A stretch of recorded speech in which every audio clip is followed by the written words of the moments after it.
I'm an old school Trekkie, and I was doing conventions before most people in this room were born. And it was just a blast. It's been a great ride. So please go straight to questions and ask me anything. Okay, who's first? Yes, John here.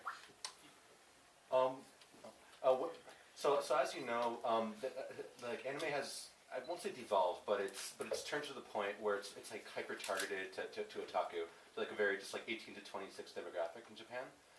And as you can just say, it's not sustainable. Eventually, it's just gonna fall out.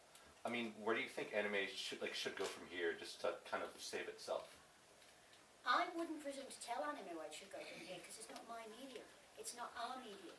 It's made in Japan, and although increasingly it's made for an international audience, we aren't walking in those shoes. We may think we know what the Japanese industry should do to sort itself out, but we're coming from the perspective of the British industry or the European industry or the American industry, and to be honest, we don't know squat. Europeans and Americans have been thinking that they know how to tell the world to run itself for 400 some years, and you guys kicked us out for thinking about it, and now you're busily repeating every mistake we ever made. We ever taught you. So, you know, I don't think that I could tell the Japanese how they should save themselves, but I can tell you one thing. In the time that I've been watching anime since '81, there have been so many deaths and revivals of the anime industry. There have been so many "this is the end of anime" apocalypses. And anime somehow finds a way to bring itself back because it's a business. And people who have a business and have an audience who will give them money for product will always find a way. But alongside that, it's an art form. An artist stuck in the ghetto of an appallingly targeted, appallingly controlling, appallingly directed medium will always find a way to subvert it. I mean, look at the cool things that are happening now that artists can go directly to the public. Look at Masaki Yuasa crowdfunding, look at Mirai crowdfunding. There are some wonderful things out there. And there are individual artists working on their computer at home. Makoto Shinkai started a trend. There are a lot of young people making their own animation, starting to do cool stuff. International cross-fertilization is doing wonders for anime, but then it always has. Way back in the 70s, they were co-producing with France, co-producing with Italy. Now we've got some really cool stuff going on all over the world. So I think anime will probably do just fine. What it may do is change from the form that we find acceptable as otaku, not just Japanese otaku, but otaku all over the world, change their needs. So it's going to go on in some form or other. We just can't dictate it or control it. The only things that can dictate it or control it are the money and the creatives, and that's exactly as it should be. Thank you. Great question. Next. Yes, sir. What do you find you enjoy now? I enjoy anything that thrills me or shocks me. I reckon that every 3 or 4 years I see an anime that makes me sit and go. Doesn't happen more than that. If it did happen more than that, it gets spoiled and fat and lazy. But at the moment, the two things that have really enthused me, because I'm in a review process of the past 6 years at present, the two things that have absolutely amazed me, although I profoundly dislike both, are Clannad and Garai Zero. And I think they are very, very similar shows. We were talking about this last night. Because they are made, they are honed to within an inch of their life to perfectly hit the buttons of their target audiences. And it doesn't matter that one is all about sweetness so great it would brush your teeth, and the other is all about gore so deep it would drown you, and sadism so deep it will kill you. What matters is how perfectly and beautifully they're made. And I've been looking at them and saying, these guys know their craft, and if they were in politics, I would be running. I would so be running for the nearest bunker. But things that thrill you, things that excite you, things that are new, things that go different ways are absolutely essential.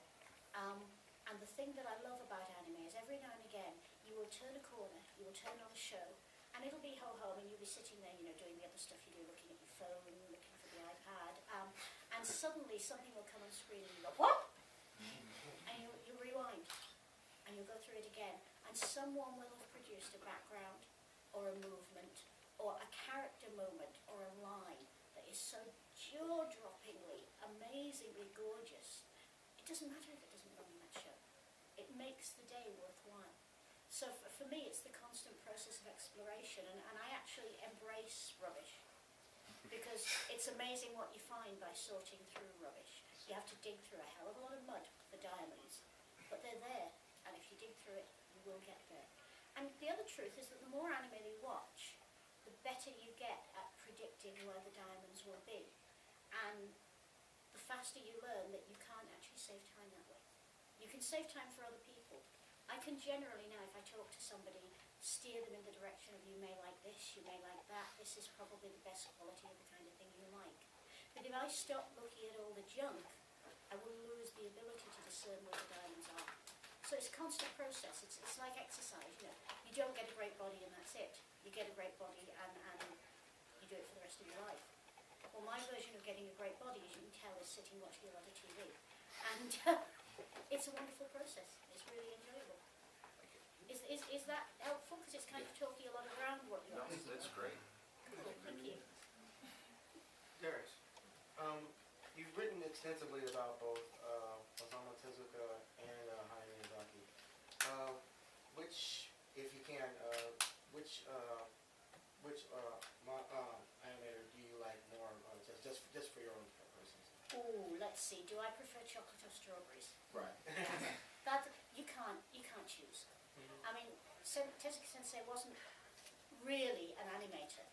He was someone who told stories and who chose animation as one of his media to do it. I suppose as an animator, you would have to say that Miyazaki is probably the single most perfect animation animal that we've seen so far, because he can do every single job in the process personally, except for final photography and music composition. So, you know, there is not a process in contemporary animation that he does not know and understand. Tezuka never had the time for that kind of focus.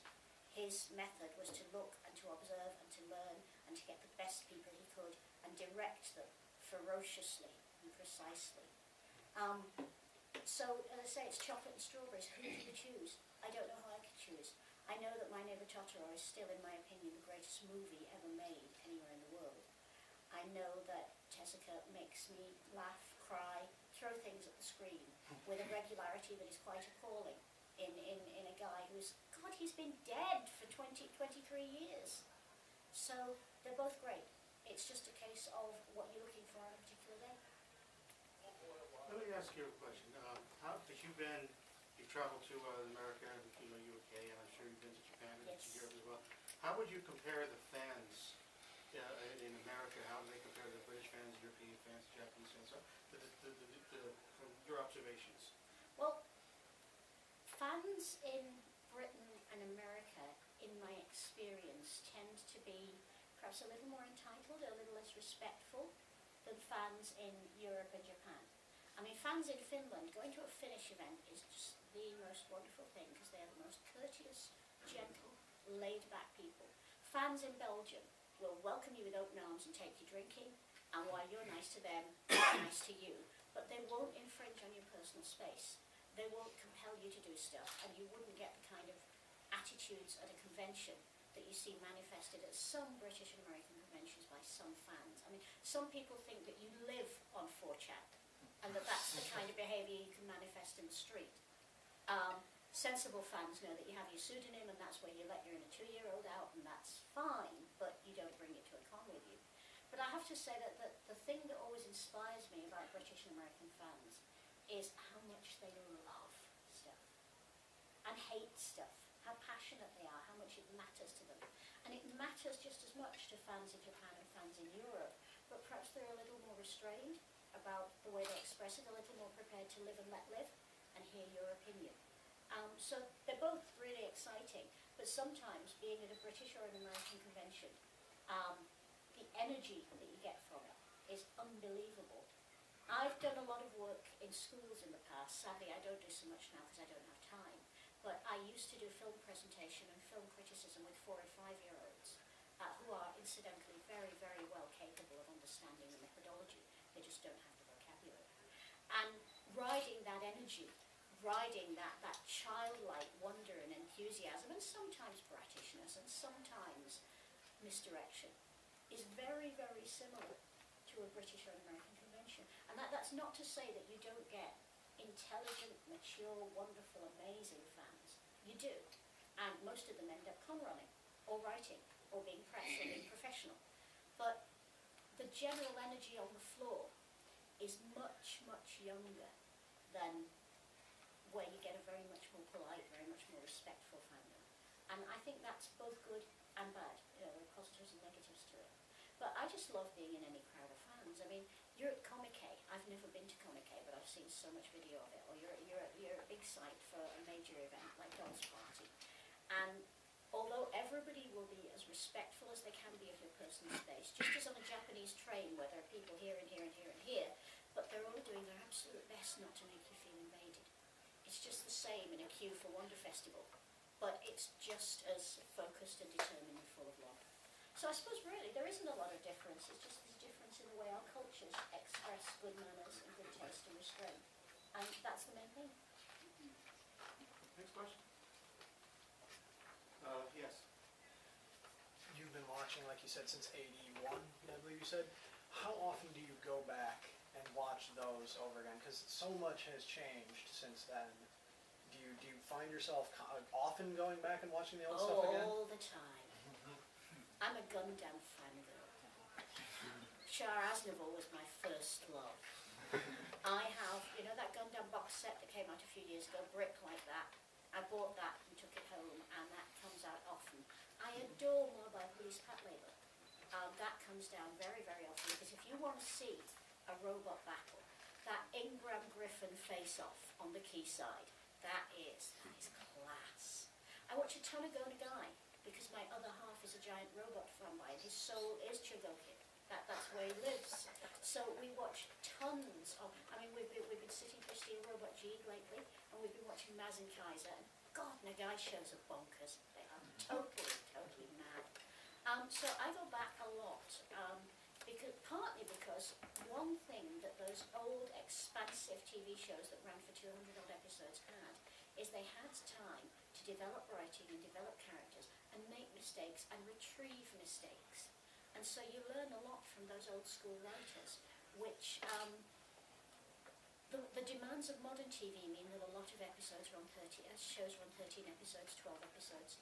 There really isn't time for writers to show what they can do there.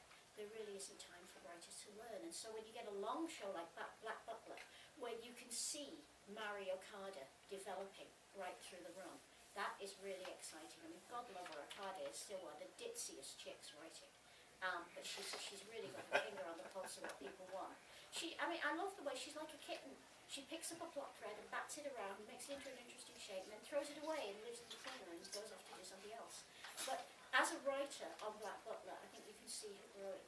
And that's where I think modern TV anime against old school TV anime lacks. The writers who are, let's face it, the foundation and the muscle of every creative enterprise don't have the time to hone their skills. Animators, it doesn't matter. If you do 13 episodes here, 12 episodes there, 15 episodes there, you're still getting to be a better animator with every one. But for a writer, unless you get the chance to consistently develop the show and characters over time, there are skills you won't learn. So I think for me, that's what keeps me going back to old school. That and, being in love with Aryan Blondes and Shades is my all-time show. If I had to pick one show that I could take with me in a space capsule, it would be Legend of Galactic Heroes. And I would have episode 25 on a loop rerunning, and I would have 75 million boxes of paper handkerchiefs. Because that moment when Kefais takes it in the chest and Reinhardt realises what's happening is just one of the most beautiful moments in anime. This gentleman had a question. After watching anime for so long, what has been the best breath of fresh air in this sea of animation? Which show has, after seeing it for so long, which has just had you sit back and go, wow, this is what the next level should be? There are so many. There really are so many, because as I said, every few years a show comes along that makes you realise why you watched anime in the first place. I mean, most of us who remember watching Macross for the first time, and that epic final sequence where Min-Mei actually convinces us that a stupid pop song sung by a stupid girl in a ditzy outfit can save the world. Most of us have that lump in our throats, and it's just waiting to be revived. And for me, one moment that brought it along was Escaflowne, which I absolutely adore. I think that is a fabulous series, and when I saw that, I thought, yeah, okay, anime has still got it. This is a Min-Mei moment. This is a Macross moment. I actually adore a lot of shows that are not necessarily like that. I mean, that are not necessarily pinnacle moments, because they give you a laugh, they give you a breath of fresh air. Hellsing, I just love. The first Hellsing. The second one, I haven't seen yet, because I'm waiting for them to finish the dough, because I am one of the great Crispin Freeman fangirls. I mean, that voice, wow, that voice. So I want to see the whole thing in one sitting. I don't want to wait. But I love Hellsing, I love the concept. I mean, it's the British Empire writ large across Japan, complete with the Protestant Catholic struggles, and it's mad. So what is not to love? But shows like Licensed by Royalty, you know, not the greatest show in the world, but a lot of fun. Shows like Victorian Romance Emma, you wouldn't recommend it to everybody, but it is such a beautiful little gem of a show. Quiet, polished, gentle, exactly like its heroine. So lots and lots of shows that give me that sensation all the time, that make up for having to watch the 17,000 Moe harem show, which you don't actually need to watch, because you could write the whole thing on the back of an envelope in 3 minutes after you've seen 5 of them. But you watch it anyway, just in case there's something in there. And it's stuff like that that keeps you going. I always believe that there is something around the corner. But I don't necessarily believe there's going to be what everybody hypes like crazy. I mean, I'm sorry guys, but Red Line? What was that? Looks gorgeous, looks stunning. You could eat it off the screen. But there's absolutely no substance to it. It's derivative, it's schlocky, it's not that well written. If it didn't look like it looks, you'd be putting it in the bargain bins already. Actually, do they still have bargain bins? Does anybody actually buy stuff on DVD anymore? That is an issue. Great, we're old school, aren't we? That is an issue. But you know, there are shows that get hyped, that turn out, in my opinion, to be not worth their hype.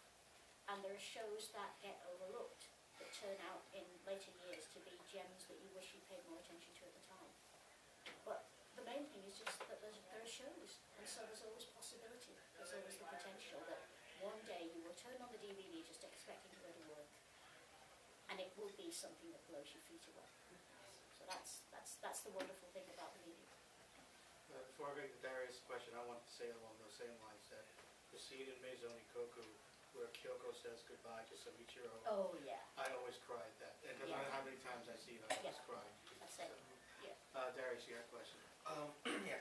You said earlier that you were a massive Star Trek fan. Why is it that you enjoy why do you enjoy Star Trek so much?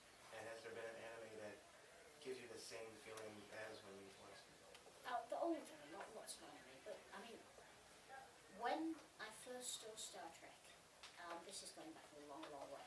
This is Britain in the 1960s. And we had Doctor Who. You know, we knew our science fiction, we loved our science fiction. But Star Trek looked glossy. I know that sounds crazy now when you look back at classic Trek, but Star Trek looked glossy. The scenery didn't actually wobble. It may not have been, you know, much better than the BBC's, but it was fixed in place. And it had loads of cool costumes, and it had loads of cool characters, and it had Mr. Spock, and oh God, Mr. Spock. Yeah, I grokked Spock, big time. And the thing about Trek was, it said the future's for everybody. The future isn't just going to be American. The future's going to be about lots of nations and both genders and lots of different lifestyles and lots of different ideas going out into space. And all right, the Prime Directive is disregarded in every episode, in every possible opportunity. And they place far too much importance on what were considered at the time to be the acceptable characteristics of manhood. But Trek was just about hope. Trek was just about an astonishing future that everybody could share, that wasn't just for the military. There were miners and there were outposts on planets. And I just loved that. I just bought that big time. And there are anime, I mean Legend of Galactic Heroes, I would choose ahead of Trek, as I say, if I could only have one DVD to take with me. But I think the main thing about loving a show that way is that it opens your eyes to the possibilities of other things in other media and other things in life. And whatever the anime is, it doesn't matter what the title is, Naruto, Dragon Ball, even one of those moe things. If it opens people's eyes to the possibility of a world beyond what they already know, that is a great show. You know, that's what it's supposed to do. Did I see a question over here that we missed? Well, no, actually, they kind of, I guess I'll ask anyway. Do you prefer older culture or the newer culture in terms of anime?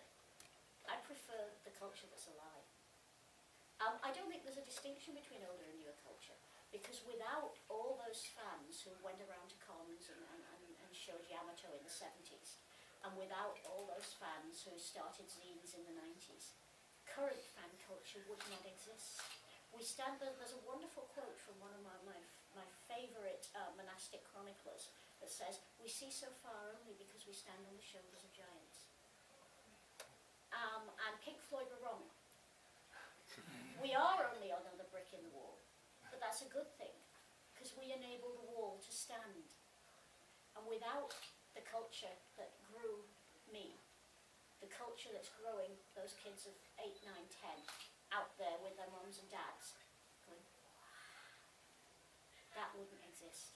So I prefer that culture continues. I don't care whether it's old or new. It doesn't matter, as long as it's there. We've got time for just a couple more questions. So anybody? Yes. So having been well-traveled, what would be the ultimate travel experience for an anime fan? Go to Japan, but go off-piste. Don't go on a booked tour. Make your wish list, do your own research, and then go online and find a wonderful web resource that the Japan National Travel Office runs called the Welcome Inns Reservation Centre. And from there, you can book your tour, choosing your accommodation to suit your budget all over Japan in English. You can know exactly where you're going. All the fears of travel get stripped away. These guys are really cool. I've never taken a pre-booked tour to Japan. Even from the first one, which was arranged in a huge hurry because Miyazaki had a window in his schedule 3 weeks ahead, and I could get in and see him. Even there, we've always done all our own research, and it gives you a much more rewarding experience, and also it's scarier. I mean, would you rather go on the comfortable tour bus and just be driven around to look at hyenas through the window? Or would you rather camp out under the stars with hyenas outside the tent? That's the choice. But I would say to all otaku, get down there among the tigers and look in their eyes and do your own research, and you will just have a blast. Because the Japanese are the kindest people. And if you approach them with courtesy and with consideration, you don't even need language. They will always welcome you and warm to you and do whatever they can to help you. I could sit here all morning telling stories of the kindnesses I've had from total strangers in Japan who had no reason to pay any attention to one foreigner, or 2 foreigners, as I usually am because I go in the other half, on their own in their country, and who go out of their way time and again to make other human beings' lives a little bit easier. So that would be wonderful. And the other thing I would say is don't just stick to the otaku type sites. Walk down side alleys. You're always safe in Japan walking down side alleys unless you're in Kabukicho. And that takes some finding, so most foreigners don't get there. But walk down side alleys, look for signs, give yourself a crib sheet of words that you can look for, like anime, manga, arrow, if that's what you want. Because down side alleys and up back stairs, you will often find amazing little individual stores where you can get stuff at a lot less than you'll get it in gamers or in any of the big chains. Go under the skin of the culture, go round the back whenever you can, explore everything you can. And you absolutely must, if you have a choice at the timing of your trip, check out the Tokyo Big Sight English language English language program, because you may find that you can time your trip around not necessarily a Comic-Con, but a Wonder Festival or a Takarajima or some other manga fest or toy fest, and that just adds so much to your experience to actually be with Japanese fans, doing the stuff that they do, rummaging in the same piles of stuff that they're doing, stealing bargains from under their noses, finding great stuff to bring back and boast about. It's fantastic. Oh, actually, if I could just make one other recommendation. If you're a fan over the age of 18 and not easily shockable, go along to Twitter and look for @tentacle_master, where the great manga artist Toshio Maeda, creator of Oitsuki Doji, tweets. Maeda Sensei is an amazing guy. He taught himself to speak English and Spanish from television when he was hospitalized after coming off his Harley and traveling under it for 500 meters.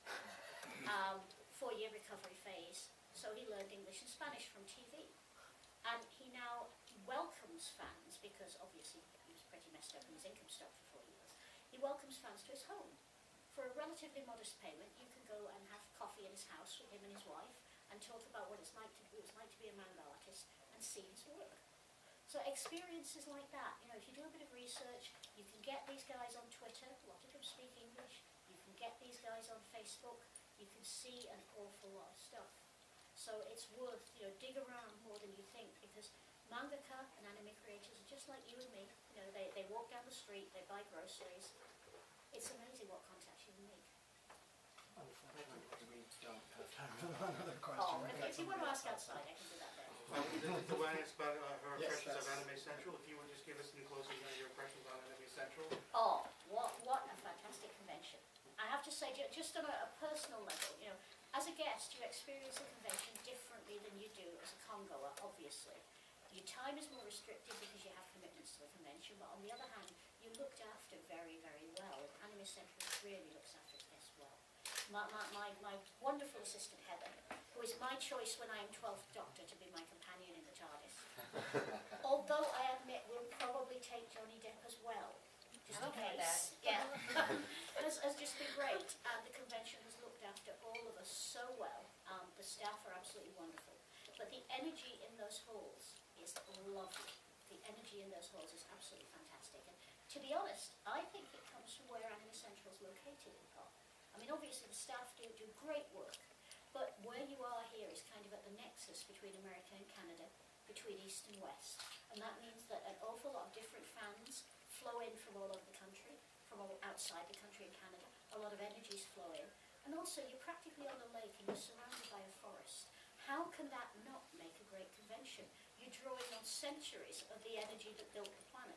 So ACEN is organic, and that's a fantastic thing for a convention to be. Thank you very much. Thank you for your time.